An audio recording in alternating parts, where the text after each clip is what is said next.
मित्रों, आप सबका यहाँ बहुत बहुत स्वागत, नमस्कार। कैसे हैं आप? वो ठीक है।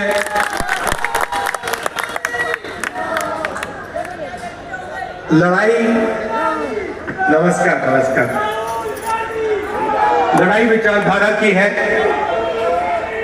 एक तरफ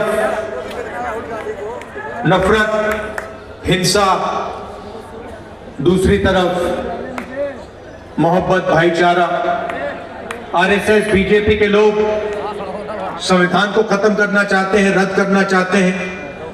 अंबेडकर जी का संविधान, गांधी जी का संविधान हिंदुस्तान के हर नागरिक का, हर धर्म का, हर जात का, हर भाषा का संविधान, इसको ये खत्म करना चाहते हैं, रद्द करना चाहते हैं। दूसरी तरफ कांग्रेस पार्टी, जिसने आपके साथ मिलकर यह संविधान बनाया था। इस संविधान में साफ लिखा है कि हिंदुस्तान सबका है, गरीबों का, अमीरों का, हर धर्म का, हर जात का, हर भाषा का। यह लड़ाई चल रही है। जहां भी हम देखते हैं बीजेपी, आरएसएस के लोग भाई को भाई से लड़ाते हैं, एक धर्म को दूसरे धर्म से, एक जात को दूसरी जात से, एक भाषा को दूसरी भाषा से। इनका लक्ष्य आपका पैसा आपसे छीनकर हिंदुस्तान के अरबपतियों को देने का है। मैं आपको याद दिलाना चाहता हूं कि नरेंद्र मोदी जी ने हिंदुस्तान के 25 सबसे अमीर लोगों का 16 लाख करोड़ रुपया कर्जा माफ किया है। ये अरबपति जो हैं, चाहे अंबानी हो, अदानी हो, ये रोजगार नहीं देते हैं। इनकी हजारों लाखों करोड़ रुपए की कंपनी होती है, मगर इन कंपनियों में बहुत कम लोगों को रोजगार मिलता है। रोजगार छोटे बिजनेस वाले, छोटे व्यापारी, स्मॉल मीडियम बिजनेस वाले, ये रोजगार देते हैं और ये इनोवेशन भी करते हैं। इनको मारने का हथियार नोटबंदी और फिर जीएसटी। नरेंद्र मोदी जी ने हिंदुस्तान के सारे जो स्मॉल एंड मीडियम बिजनेसेस हैं, उनको खत्म किया है नोटबंदी करके और गलत जीएसटी लगाकर। अलग अलग बैंड्स हैं, 5 अलग अलग बैंड्स हैं, अलग अलग टैक्स है। छोटा व्यापारी पर पूरा का पूरा जीएसटी का बोझ पड़ता है। अदानी, अंबानी जी, जितने भी उनको अकाउंटेंट्स चाहिए वो अकाउंटेंट्स ले आते हैं। जीएसटी से उनको नुकसान नहीं होता, छोटे व्यापारी खत्म होते हैं। और नतीजा क्या है? नतीजा ये है कि छोटे व्यापारी जैसे ही खत्म हुए, स्मॉल और मीडियम बिजनेसेस जैसे ही खत्म हुए, वैसे हिंदुस्तान की जनता को रोजगार खत्म हो गया। आज हिंदुस्तान में 50 साल से सबसे ज्यादा बेरोजगारी है। मीडिया में आपको बताएंगे नहीं, मगर आपको दिख रहा है। आपके बच्चे इंजीनियरिंग पढ़ते हैं, मेडिकल पढ़ते हैं। मैं सिविल इंजीनियर हूं। लाखों रुपए मेरे पिता ने मेरी शिक्षा के लिए दिए प्राइवेट यूनिवर्सिटी में। मैं सिविल इंजीनियर बना और सच्चाई ये है कि मेरे सारे के सारे सपने खत्म हो गए। मैं कुली का काम कर रहा हूं। वो अकेला नहीं, हिंदुस्तान में लाखों युवा हैं, करोड़ों में भी हो सकते हैं, जिन्होंने यूनिवर्सिटी डिग्री ली है। आपके बच्चे हैं, यूनिवर्सिटी डिग्री ली है, कॉलेज में ग्रेजुएशन किया है, लॉयर की डिग्री है, मगर बेरोजगार घूम रहे हैं, मजदूरी तक कर रहे हैं। यह हिंदुस्तान की रियलिटी है, सच्चाई है। और इसका कारण है कि नरेंद्र मोदी जी ने 20-25 अरबपतियों को हिंदुस्तान का पूरा धन पकड़ा दिया है। आप अगर बैंक लोन लेने जाओ, आपको बैंक लोन नहीं मिलेगा, बैंक से बाहर कर देंगे आपको। मगर अदानी, अंबानी लाखों करोड़ रुपए के बैंक लोन ले सकते हैं, 1 सेकंड में ले सकते हैं। और अगर वो बैंक लोन वापस नहीं देते हैं तो उनका बैंक लोन माफ हो जाता है। ये सच्चाई है। तो हो क्या रहा है, आप जीएसटी देते हो, जितनी जीएसटी आप देते हो, मान लो आपने शर्ट खरीदी, जितनी जीएसटी आप देते हो उतनी ही जीएसटी अदानी देता है।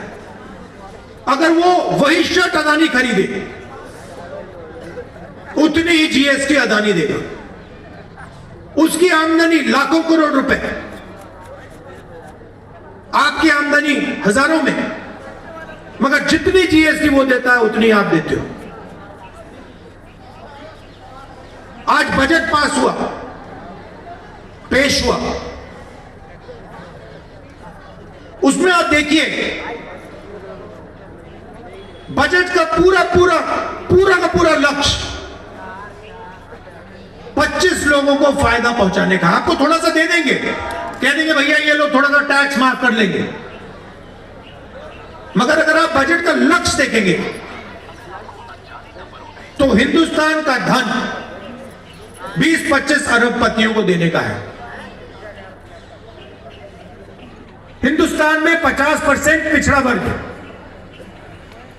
15% दलित है, 8% आदिवासी, 15% माइनॉरिटी। भ्रष्टाचार मिटा दूंगा, यमुना को साफ कर दूंगा, पोल्यूशन हटा दूंगा, मोदी को माफ कर दूंगा। हुआ क्या? सबसे बड़ा भ्रष्टाचार, शराब का स्कैम किया सिसोदिया जी और केजरीवाल जी, सबके सामने।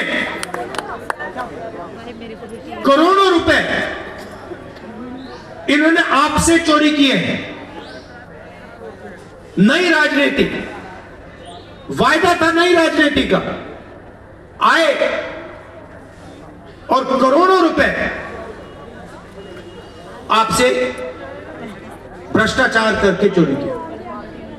5 साल पहले कह रहे थे मैं यमुना जी में जाके नहाऊंगा, यमुना जी का पानी पीऊंगा। मैं तो उनसे कह रहा हूं भैया यमुना जी को छोड़ दो, दिल्ली का पानी पी के दिखा दो, बीमार हो जाओगे। कहा था छोटी छोटी गाड़ी में घूमते थे, कौन सी थी भैया वो? ऑल्टो क्या थी? वैगनार मैं भूल जाता हूं। वैगनार गाड़ी थी छोटी सी, वो वैगनार गाड़ी को लेकर सीधा शीश महल में घुस गया, अंदर दरवाजा बंद कर दिया पीछे से। करोड़ों रुपए का घर, सारी की सारी एमिनिटीज, ऑटोमेटिक दरवाजे, 70 लाख की गाड़ी। अच्छा ऐड किया आपने।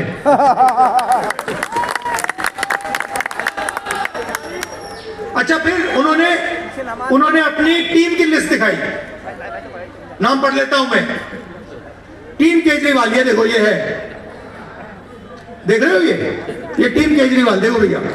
Team Kejriwal, number 1 Arvind Kejriwal, number 2 Manish Sisodia, number 3 Atishi Singh, number 4 Sanjay Singh, Satyendra Jain, Raghav Chadha, Sandeep Pathak, Saurabh Bharadwaj और अवध ओझा।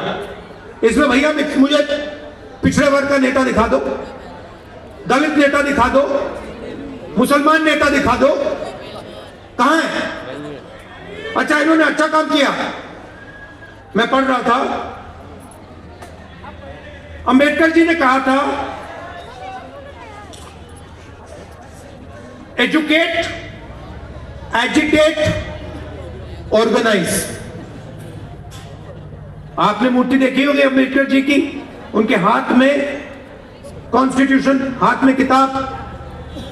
उनका कहना था कि हिंदुस्तान के लिए सबसे जरूरी चीज शिक्षा है, और दलितों से उन्होंने कहा कि आपको शिक्षित होना चाहिए। अब दलित विरोधी केजरीवाल जी ने क्या किया, मैं आपको बताता हूं। उन्होंने आपको बताया कि दलितों के लिए हम स्कॉलरशिप ला रहे हैं। स्कॉलरशिप कितने की दी? 2004 से मैं राजनीति में हूं, मेरे 20 साल के आप भाषण देख लो, एक झूठा वायदा मुझे दिखा दो, एक। हमने कहा, कर्नाटक में कहा महिलाओं को फ्री में बस का टिकट मिलेगा, करा। कर्जा, किसानों का कर्जा माफ करा, मनरेगा करा, भोजन का अधिकार करा, आरटीआई करा। जो भी हम कहते हैं हम करके दिखाते हैं। मैं आपको कभी भी झूठ नहीं बोलने वाला, क्योंकि मेरा आपके साथ 2 साल पुराना रिश्ता नहीं है। मेरा आपके साथ 20 साल भी नहीं है भैया। मेरे दादी परदादा पिताजी, इनका रिश्ता है आपके साथ। और मेरा ये बात समझिए, मेरा राजनीतिक रिश्ता नहीं है, मेरा मोहब्बत का रिश्ता है, प्यार का रिश्ता है आपसे। इसीलिए मैं हर मीटिंग में कहता हूं कि सबसे जरूरी काम नफरत के बाजार में मोहब्बत की दुकान खोलनी है। अभी मैं आया मुझे यहां लोगों ने कहा लव यू, और मैंने भी कहा लव यू ब्रदर। तो मेरा कहना है, खुशी से राजनीति हो सकती है। ये मोहब्बत का देश है, ये नफरत का देश नहीं है। नफरत से नुकसान होता है, नफरत से प्रगति नहीं होती है, नफरत से बेरोजगारी बढ़ती है। तो इसीलिए हमारी विचारधारा की लड़ाई है। मोहब्बत की दुकान का काम हम करते हैं, करते रहेंगे, और जहां भी ये नफरत फैलाएंगे वहां आपको राहुल गांधी और कांग्रेस पार्टी दिखेगी, मोहब्बत की दुकान खोलेंगे। हमारे जो यहां पे जब दिल्ली में दंगा हुआ था, हिंसा हुई थी, मैं आपसे पूछना चाहता हूं, जब आपको जरूरत थी, जब आपके साथ हिंसा की जा रही थी, केजरीवाल जी आए थे, राहुल गांधी आया था। बस ये बात याद रखिए। हम 4000 किलोमीटर देश में नफरत को मिटाने के लिए, भाईचारे के लिए, कॉन्स्टिट्यूशन के लिए, संविधान के लिए हम कन्याकुमारी से कश्मीर चले हैं, 4000 किलोमीटर चले हैं, क्योंकि हम इस देश से मोहब्बत करते हैं, इस देश की जनता से मोहब्बत करते हैं, और हम कॉन्स्टिट्यूशन, संविधान की रक्षा करते हैं। आप सब आए, शाम का समय है, मैं आप सबका दिल से धन्यवाद करना चाहता हूं। यह हमारे प्रत्याशी हैं, इनको भारी बहुमत से जिताइए। नमस्कार, जय हिंद, धन्यवाद।